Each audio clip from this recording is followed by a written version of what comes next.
जय हिंद दोस्तों, मैं हूं अनूप और आप सब लोग देख रहे हैं ग्लोबल कॉन्फ्लिक्ट। दोस्तों फिलहाल दुनिया के जो भी देशों के तरफ से एयरक्राफ्ट कैरियरों का निर्माण किया जा रहा है, उनका ज्यादातर फोकस बड़े आकार के एयरक्राफ्ट कैरियर के तरफ है। चाहे वो अमेरिका हो, फ्रांस हो, भारत हो या फिर चाइना, सभी बड़े आकार के एयरक्राफ्ट कैरियरों को निर्माण करने की तरफ आगे बढ़ रहा है। जबकि कुछ साल पहले अगर देखे तो यही सब देश छोटे आकार के एयरक्राफ्ट कैरियर के ऊपर ज्यादा फोकस दिखा रहे थे। तो दोस्तों आज के इस वीडियो के सबसे पहले हिस्से में मैं आपको बताऊंगा कि क्या छोटे आकार के एयरक्राफ्ट कैरियर अब वेस्ट ऑफ टाइम बन चुका है और क्यों इन देशों के तरफ से बड़े आकार के एयरक्राफ्ट कैरियरों के तरफ फोकस किया जा रहा है। जबकि वीडियो के आखिरी हिस्से में मैं आपको ये भी बताऊंगा कि चाइना के पहले एयरक्राफ्ट कैरियर को ऑपरेशनल रेडी करने के बाद भारत द्वारा इसे काउंटर करने के लिए अपना कौन सा प्लान बनाया गया है। तो डिटेल में जानने के लिए वीडियो के आखिर तक बने रहिए और चैनल को सब्सक्राइब और वीडियो को लाइक जरूर कीजिए। दोस्तों अमेरिकी नेवी में छोटे आकार के एयरक्राफ्ट कैरियर को लेकर कई बार कई सारे डिबेट हो चुका है। एक तरफ जहाँ पे ये एयरक्राफ्ट कैरियर आकार में छोटे होने के वजह से छोटे मिशनों को ही अंजाम दे सकता है, वहीं पे इसका डिफेंसेस भी बड़े आकार के एयरक्राफ्ट कैरियर के तुलना में काफी कम भी होता है। पर फिर भी अमेरिकी एयरक्राफ्ट कैरियरों के कॉन्सेप्ट में छोटे आकार के एयरक्राफ्ट कैरियरों को लेके कई बार डिस्कशन किया गया है और हाल ही में ऐसे ही छोटे आकार के एयरक्राफ्ट कैरियर के जरूरतों को दर्शाते हुए अमेरिकी थिंक टैंक ग्रुप की तरफ से एक रिपोर्ट भी पब्लिश किया गया। दोस्तों 2016 में अमेरिकी कांग्रेस के अनुमति के तहत अमेरिका के रिसर्च एंड डेवलपमेंट कॉर्पोरेशन द्वारा एक फिजिबिलिटी स्टडी किया गया था। इस स्टडी का असल मकसद था कि $13 बिलियन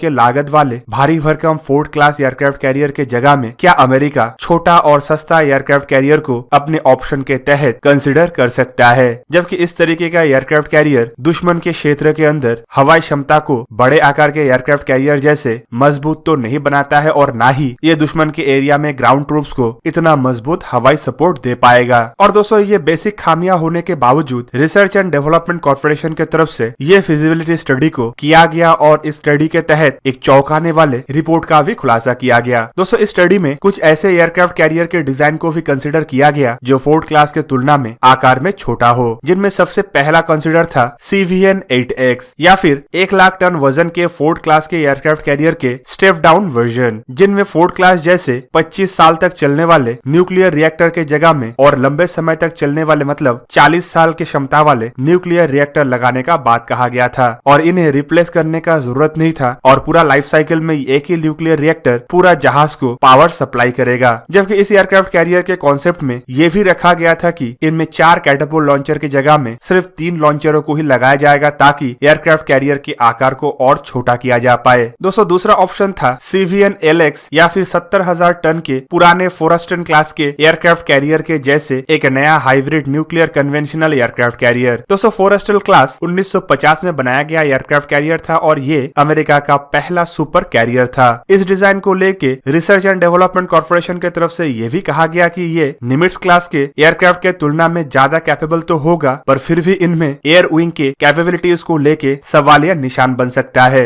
इवन जहाँ पे एयरक्राफ्ट कैरियर को सस्ता करने के लिए इसमें 2 की जगह में एक न्यूक्लियर रिएक्टर और न्यूक्लियर रिएक्टर के साथ साथ कन्वेंशनल इंजन का भी इस्तेमाल करने का बात कहा गया। वहीं पे एक्सपर्टों का यह भी कहना है कि इस तरीके के कॉन्सेप्ट सर्विसिबिलिटी के मामले में काफी महंगा पड़ सकता है और सर्विसिबिलिटी के इशू के वजह से इसके एयर विंग लंबे समय तक समुद्र के अंदर ऑपरेशनल रहने में असमर्थ होगा। इसके अलावा नेक्स्ट एक ऑप्शन CVLX मतलब 43,000 टन के एम्फीबियस असॉल्ट जहाज मतलब अमेरिका क्लास के जहाज के वर्जन को भी कंसिडर किया गया था। दोस्तों ये अमेरिका क्लास के एक हेलीकॉप्टर कैरियर है जो एटलीस्ट 25 F-35V एयरक्राफ्टों को कैरी कर पाएगा। इसमें किसी तरीके का कोई भी कैटापुल्ट लॉन्चिंग सिस्टम या फिर अरेस्टिंग इक्विपमेंटों को लगाया नहीं गया है, इसलिए ये सिर्फ F-35 वर्टिकल टेक ऑफ एयरक्राफ्टों को ही कैरी कर पाएगा। इवन इस तरीके के जहाजों में इलेक्ट्रॉनिक वॉरफेयर एयरक्राफ्ट या फिर एवैक्स एयरक्राफ्टों को कैरी करने का क्षमता नहीं है और इसीलिए बड़े मिशनों में इस तरीके के रोल को निभाने के लिए ऐसे जहाजों के साथ बड़े एयरक्राफ्ट कैरियरों का भी प्रेजेंट होना जरूरी है या फिर ग्राउंड बेस्ड सपोर्ट का जरूरत है ताकि ये दुश्मन के क्षेत्र के अंदर अपने मिशन को अंजाम दे पाए। एयर विंग के इस कमी की वजह से अमेरिका द्वारा कभी भी इस तरीके के कॉन्सेप्ट को फर्स्ट प्रायोरिटी नहीं दिया गया। इसके अलावा रिसर्च एंड डेवलपमेंट कॉर्पोरेशन की तरफ से एक 20,000 टन के छोटे एयरक्राफ्ट कैरियर का भी कॉन्सेप्ट रखा गया था जो 6 से 10 एयरक्राफ्टों को एकोमोडेट कर पाएगा। दोस्तों ये लागत के मामले में काफी सस्ता मतलब करीब करीब $2.5 बिलियन के एयरक्राफ्ट कैरियर का कॉन्सेप्ट था, जबकि इस एयरक्राफ्ट कैरियर को फोर्ड क्लास के एयरक्राफ्ट कैरियर द्वारा सर्व किए जाने वाले हर एक कैपेबिलिटी के साथ जोड़ने का भी बात कहा गया था। लेकिन आखिरकार रिजल्ट के स्वरूप कहा गया कि आकार में छोटे होने की वजह से कम फ्यूल कैरी कर पाएगा ये एयरक्राफ्ट कैरियर और कम संख्या के एयरक्राफ्ट ग्रुप की वजह से ये बड़े मिशनों को अंजाम नहीं दे पाएगा। और दोस्तों फिलहाल हर एक देश जो अपने बेड़े में फ्यूचर में एयरक्राफ्ट कैरियर को शामिल करना चाहता है इसी तरीके का फिजिबिलिटी स्टडीज कर रहा है और स्टडीज का एकमात्र नतीजा यही है कि फ्यूचर के लड़ाई को अंजाम देने के लिए अब उन देशों को छोटे एयरक्राफ्ट कैरियर के कॉन्सेप्ट से आगे बढ़ के बड़े एयरक्राफ्ट कैरियर के तरफ जाना है, क्योंकि इस तरीके के एयरक्राफ्ट कैरियर लंबे दूरी के बड़े मिशनों को अंजाम दे सकता है और साथ में दुश्मन के ऊपर ज्यादा दबाव पैदा कर सकता है। इवन जिन देशों का जरूरत खाली अपने कोस्टल लाइन का प्रोटेक्शन या फिर अपने इकोनॉमिकल इंटरेस्ट का प्रोटेक्शन है, वो छोटे एयरक्राफ्ट कैरियर को अभी भी महत्वपूर्ण हथियार का दर्जा दे रहा है। लेकिन आने वाले समय में अगर ग्लोबल इन्फ्लुएंस को पैदा करना है और अपने कोस्टल लाइन से बाहर जाके अपने इकोनॉमिक इंटरेस्ट को प्रोटेक्ट करना है तो उन देशों को भी बड़े एयरक्राफ्ट कैरियर के कॉन्सेप्ट के तहत आगे बढ़ना चाहिए। एग्जाम्पल के रूप में हाल ही में फ्रांस द्वारा भी एक 70,000 टन के बड़े एयरक्राफ्ट कैरियर के कॉन्सेप्ट को दुनिया के सामने लाया गया, जबकि इंडिया भी ऐसे ही कॉन्सेप्ट के साथ INS विशाल का प्रोजेक्ट को आगे बढ़ाना चाहता है। जबकि दूसरी तरफ चाइना द्वारा अपने बेड़े में अब बड़े एयरक्राफ्ट कैरियरों को शामिल करने का प्रयास किया जा रहा है। पहला एयरक्राफ्ट कैरियर शांगडोंग को अपने बेड़े में ऑपरेशनली शामिल करने के बाद चाइना अब और बड़े और पावरफुल एयरक्राफ्ट कैरियर के कंस्ट्रक्शन की तरफ आगे बढ़ रहा है। हाल ही में रिपोर्ट ये भी आया है कि चाइना द्वारा शांगडोंग को हाल ही में 23 दिन के सी ट्रायल के बाद वापस अपने पोर्ट में बुलाया गया है। और दोस्तों ये जो डिप्लॉयमेंट था ये फिलहाल किसी तरीके का ऑपरेशनल डिप्लॉयमेंट नहीं था, बल्कि सिर्फ इनिशियल ऑपरेशनल क्लियरेंस का ही एक डिप्लॉयमेंट था। लेकिन माना जा रहा है कि चाइना द्वारा शांगडोंग को नेक्स्ट ईयर तक J-15 एयरक्राफ्टों के साथ डिप्लॉय कर दिया जाएगा। वहीं पे इंडिया चाइना के इस एग्रेसिव पोस्चर को काउंटर करने के लिए अपना भी तैयारी कर लिया है। रिपोर्ट के मुताबिक इंडिया के INS विक्रांत मतलब पहला इंडिजिनियस एयरक्राफ्ट कैरियर के बेसिन ट्रायल खत्म हो गया है और जल्द ही इसका सी ट्रायल भी शुरू होगा। इंडिया द्वारा भी अपने एयरक्राफ्ट कैरियर को 2021 के अंत या फिर 2022 के शुरुआती समय में ऑपरेशनल करने का इरादा रखा जा रहा है। चाइना के ये जो शांगडोंग एयरक्राफ्ट कैरियर है करीबन 36 एयरक्राफ्टों को कैरी कर सकता है, जबकि इंडिया के INS विक्रांत भी लगभग इतना ही एयरक्राफ्टों को कैरी कर सकता है। इंडिया द्वारा अपने INS विक्रांत के एयरक्राफ्ट ग्रुप को भी तैयार करने के लिए अमेरिका के साथ बातचीत किया जा रहा है, जबकि इंडिया अपने दूसरे इंडिजिनियस एयरक्राफ्ट कैरियर मतलब INS विशाल को लेके भी कॉन्सेप्ट को आगे बढ़ा रहा है। नए रिपोर्टों के मुताबिक इंडिया द्वारा दूसरा इंडिजिनियस एयरक्राफ्ट कैरियर अपने बेड़े के तीसरा एयरक्राफ्ट कैरियर के कंस्ट्रक्शन को किया जाएगा और इंडिया अभी एयरक्राफ्ट कैरियर के प्लान को रद्द नहीं करेगा। इस प्लान के तहत करीबन 65,000 टन के एक भारी भरकम एयरक्राफ्ट कैरियर को तैयार किया जाएगा जो इलेक्ट्रोमैग्नेटिक कैटेपुल लॉन्चिंग सिस्टम के साथ लैस होगा और बड़े आकार के एयरक्राफ्टों को भी लॉन्च कर पाएगा।